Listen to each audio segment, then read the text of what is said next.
Hey guys, it's Pat from Pat's Brewery and it's time for our Christmas beer. So, a Christmas beer. What are we having this year? Well, you know, previous years we've done bourbon infused stouts, we've done milk stouts, we've done chocolate coffee milk stouts or mocha stout. I think I've got a video on that one. What are we doing this year? Well, a few months ago I saw a video through a bit Rick Shaw. He drank someone's orange stout and I was going, oh, that sounds very nice. But something I realised with stouts especially, and even more so porters, I find that people are going further and further away from the original style. You know, by adding adjuncts and extra flavourings and extra dry hops and bits and pieces. And I've realised that I've been actually quite guilty of this myself. So I thought I would go back to basics and see if I could just do a good porter. Now, this did throw in the question of what's the difference between a stout and a porter, and you know, the short answer is a porter tends to be a little bit less roasty in flavours. For the most part, other bits are very similar. Every stout used to be a porter, but it used to be a strong porter. So there's all sorts of bits. Other people explain the reasonings behind it better than I can. But I thought, let's do a porter. I done a little bit of research. David Heath does a very good video explaining it all. Maybe I'll stick a link in the description down below to what he's done. But before watching that video, I also kind of went, well, as I tend to do this time of year, I also, and beginning of next year, I'll do some form of what do we have in the stocks, what do I want to get rid of, and let's kind of use those things up. And that's kind of also what I've done here. So yeah, it's not the perfect porter recipe, but it's the porter that we've got. It's not the porter that we deserve, it's the porter we need. Anyway, so shall I tell you what I've got in it? So the grain bill for this porter is Maris Otter, 4 kilograms, 83% of the bill. I've then got 500 grams of amber malt, which I'm hoping to bring a bit of kind of biscuity flavour, a little bit of caramel flavour. I say biscuity, I don't know if amber really gives biscuit that much, but a little bit of caramel, but no real roastiness in there.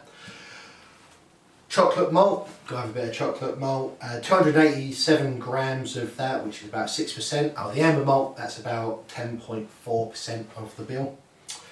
And then, now here's one that you're going to go, what on earth are you playing at? We weren't too dark with regards to our colour, and I do like a dark porter. And I happen to have 30 grams, yes, you heard me right, 30 grams of Carafa Special 2. It was the leftovers of a pack. Normally, in that sort of situation, I'd just pour the whole lot in. But I didn't. I still had 30 grams left, so I thought I'd use that. And I tell you what, because of the colour of that being so dark, that little 30 grams has, oh, I already know, added a lot of colour to the beer. Maybe a little bit of flavouring, yeah, you know, it's going to have, everything has an impact, but I think it really does just add that colour differential to it. Anyway, so that's our malt bill. This is obviously for a standard 19 litre keg batch. Didn't go double on any of this, and this actually is generating as a ABV of 4.6%. So Pat, what are the hops, I hear you ask? If you're going with a traditional porter, and that's an English porter, not a Baltic porter or New England porter. I don't know if they do New England porters, probably not. But anyway, so traditional English porter. What hops am I going with? Well, yes, I am going with traditional English hops. So, East Kent Goldings and Fuggles. What are we having in here? Well, so for our 60-minute bittering edition, going with East Kent Goldings, 40 grams, about 23 IBUs. That's right. Then at the 10-minute mark, we are going with 10 grams of East Kent Goldings, and that's bringing us 2.7 IBUs. Then, controversial potentially for a porter, but we're doing a Hopstand. And we are doing 45 grams of Fuggles and 30 grams of East Kent Goldings. So, the Fuggles bringing another 2.8 and the East Kent Goldings bringing 3 at that stage. Now, I say a bit controversial with regards to the Hopstand edition, and I wasn't going to do it originally, but you know what? I had what was it, 5 points bitter, and when I brewed that, we done a big Hopstand at the end of that, and I've never known to do a Hopstand at the end of a bitter, so why should I not have a go at doing it with a porter? That's the logic anyway. Chances are there's going to be some people out there that explain why I've suddenly turned my porter actually into a super dark, extra special bitter or something. I don't think I have, because IBUs and bits and pieces. We're still in the brackets, but we have our hops there with the magical number of 32 IBUs. After the brew day, I'll be honest, the calculation says that I ended up only with 30 IBUs because my volumes were a little bit off. But in any case, I think I've said in the past, around 30 IBUs, that's my sweet spot for bitterness. So, we've talked about it, given you the recipe. I think it's time for some brew footage.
Right, so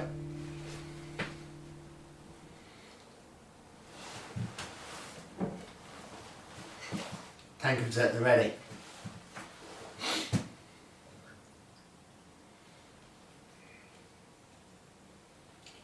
Right, so got a horrible feeling we're not quite there yet. Ever so tiny head. I did kind of force that on the pour. So I don't often do this, but let's just bring it up to the camera because I can't be asked to take you off the tripod.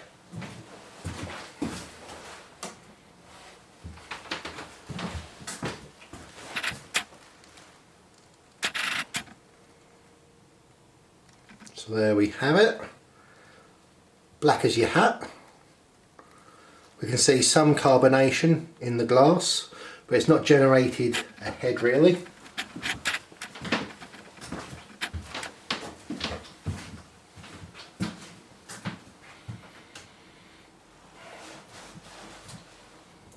A little bit of a disclosure, I have tried this before.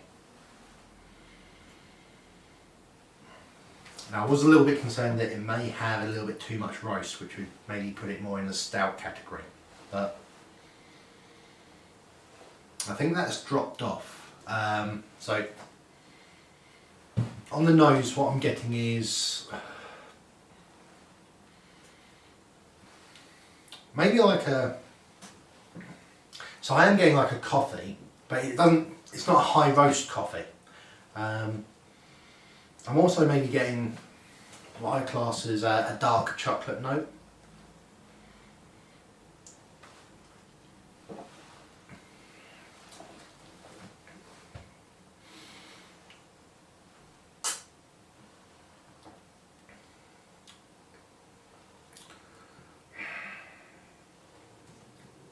I think it might be a little thin, if I'm honest.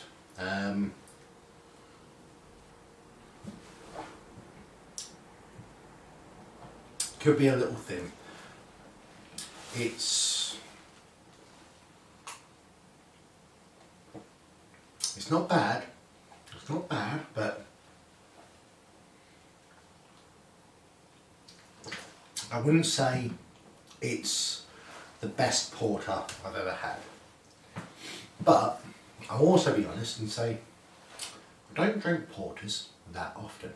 So what we're going to do, I happen to have a can of Yeasty Boys Hot Kettle Black porter.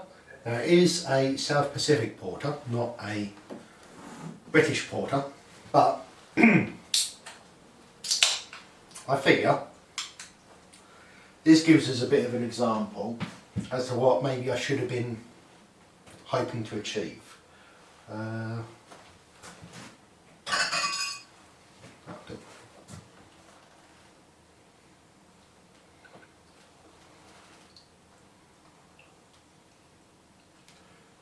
Now,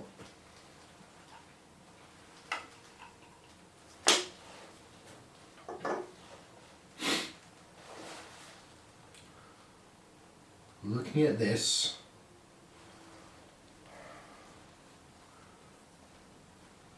very little carbonation.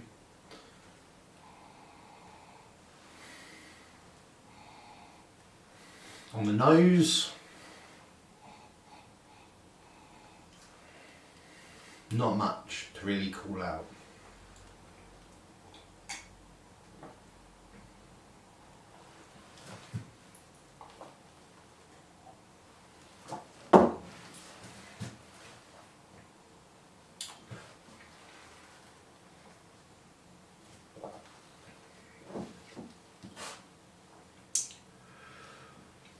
I would agree that with my previous statement that may be a little bit thin.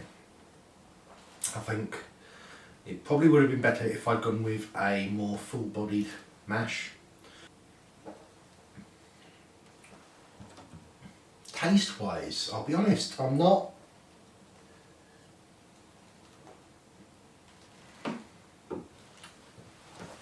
getting a whole bunch of flavours in that, like specifics to call out.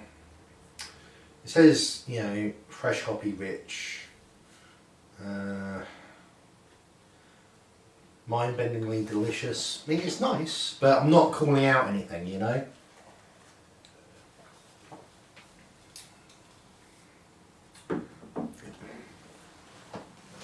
Okay, if that's what I'm going up against,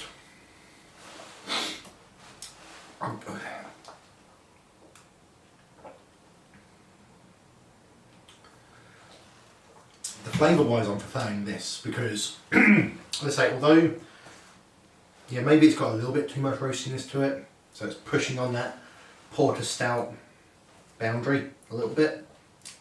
I think there's just more to gravitate to on this, I think. I'm not slagging that off, I'm just trying to do direct comparisons for you. But this definitely does have that more, yeah, rich mouthfeel,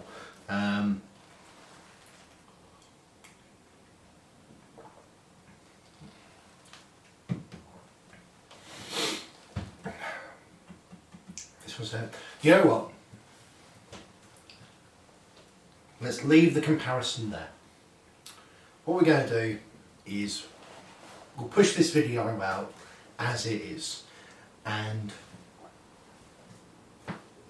we'll do a follow-up in a couple of weeks' time, and we'll see how we develop. I might get another porter to have side by side in that video, and we'll see how we compare.